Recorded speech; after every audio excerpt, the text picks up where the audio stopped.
नमस्कार, मैं विकास गुप्ता, सिविल जज एडीआर सेंटर शिमला। आज मैं इस वीडियो के माध्यम से आपसे प्ली बार्गेनिंग पे चर्चा करूंगा। प्ली बार्गेनिंग का अर्थ है एक अग्रीमेंट जो कि एक क्रिमिनल केस में प्रोसिक्यूशन और अक्यूज्ड यानी आरोपी के बीच में होता है। इस अग्रीमेंट के आधार पर आरोपी गिल्टी प्ली करता है यानी अपने जुर्म को कबूल करता है और इसके बदले में उसे कम सजा दी जाती है। इसमें यह भी प्रावधान है कि आरोपी विक्टिम को यानी पीड़ित को कॉम्पनसेशन अदा करेगा। प्ली बार्गेनिंग के क्या फायदे हैं? प्ली बार्गेनिंग से कोर्ट में लंबित केसेस का निपटारा जल्दी हो सकता है, जिससे कि कोर्ट्स में केसेस की पेंडेंसी कम की जा सकती है। पार्टीज के लिए भी केसेस का डिस्पोजल जल्दी हो जाता है।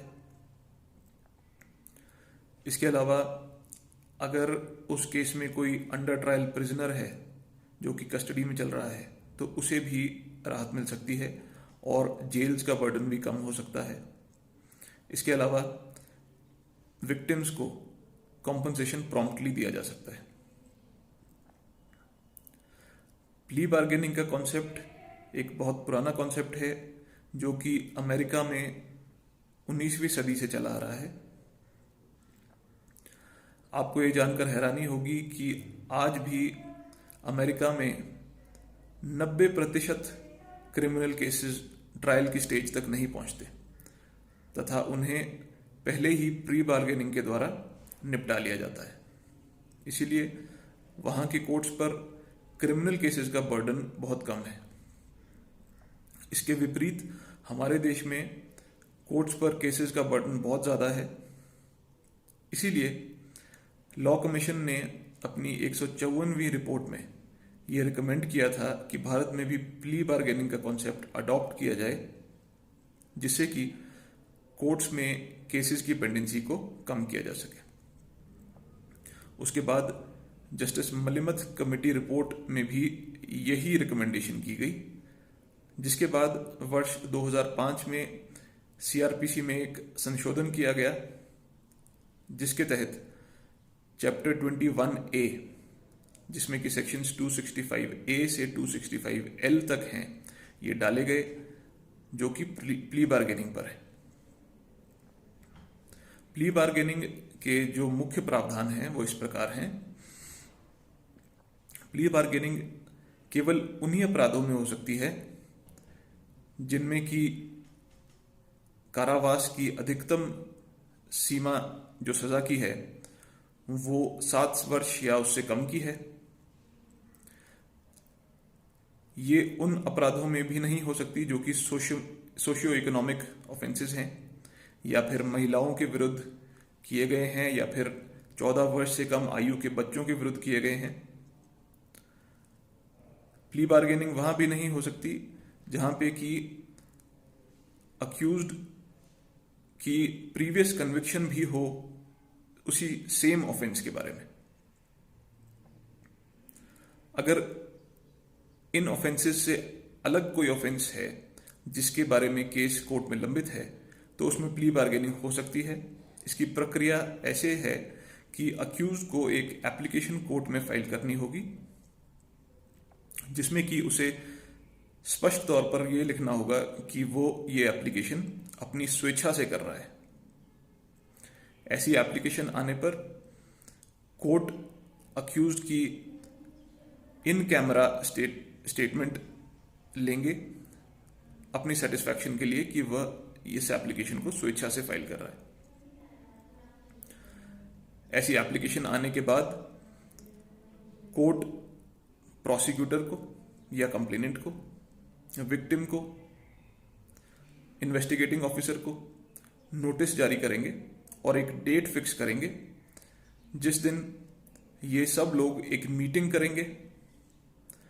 इस पूरी प्रक्रिया के दौरान ये सुनिश्चित किया जाएगा कि हर पार्टी इस प्रक्रिया में अपनी स्वेच्छा से भाग ले रही है। मीटिंग के बाद अगर पार्टीज का अग्रीमेंट हो जाता है तो वो अग्रीमेंट कोर्ट में फाइल किया जाएगा। अगर अग्रीमेंट नहीं होता है तो कोर्ट उसी स्टेज से न्यायिक प्रक्रिया से केस को आगे बढ़ाएगा।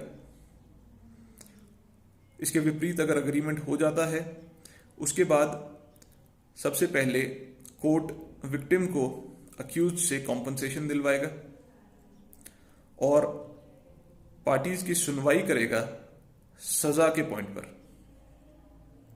सुनवाई के बाद कोर्ट ये देखेगा कि अगर प्रोबेशन ऑफ ऑफेंडर्स एक्ट या फिर प्रोबेशन या एडमोनिशन से रिलेटेड कोई भी प्रावधान अट्रैक्ट होता है तो उसका बेनिफिट अक्यूज को दिया जाएगा।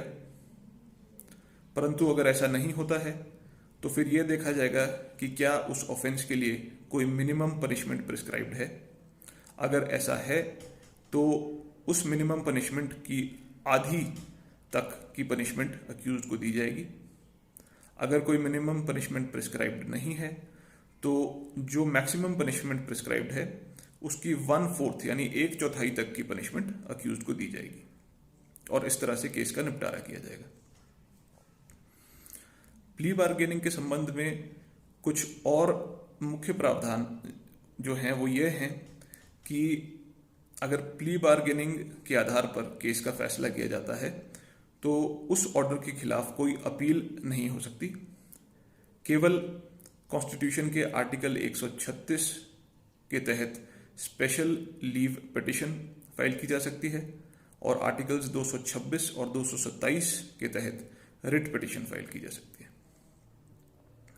इसके अलावा एक मुख्य प्रावधान यह है कि प्ली बार्गेनिंग के प्रोविजंस को यानी चैप्टर 21A के प्रोविजंस को सीआरपीसी के अन्य प्रोविजंस के मुकाबले ओवरराइडिंग इफेक्ट दिया गया है। इसका मतलब है कि अगर प्ली बार्गेनिंग के प्रोविजंस और सीआरपीसी के अन्य प्रोविजंस के बीच में कोई कॉन्फ्लिक्ट पैदा हो जाता है तो प्ली बार्गेनिंग के प्रोविजंस प्रिवेल करेंगे।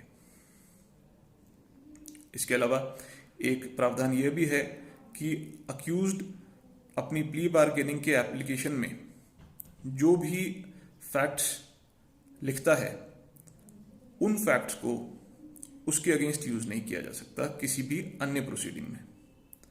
इसका मतलब है यदि प्ली बार्गेनिंग की प्रोसीडिंग फेल हो जाती है, अग्रीमेंट नहीं हो पाता है, तो एप्लीकेशन में लिखे गए फैक्ट्स के आधार पर अक्यूज्ड को दोषी नहीं ठहराया जा सकता। इसके अलावा एक और महत्वपूर्ण प्रावधान यह है कि juvenile justice care and protection act के संदर्भ में प्ली बार्गेनिंग का प्रावधान अप्लाई नहीं होता।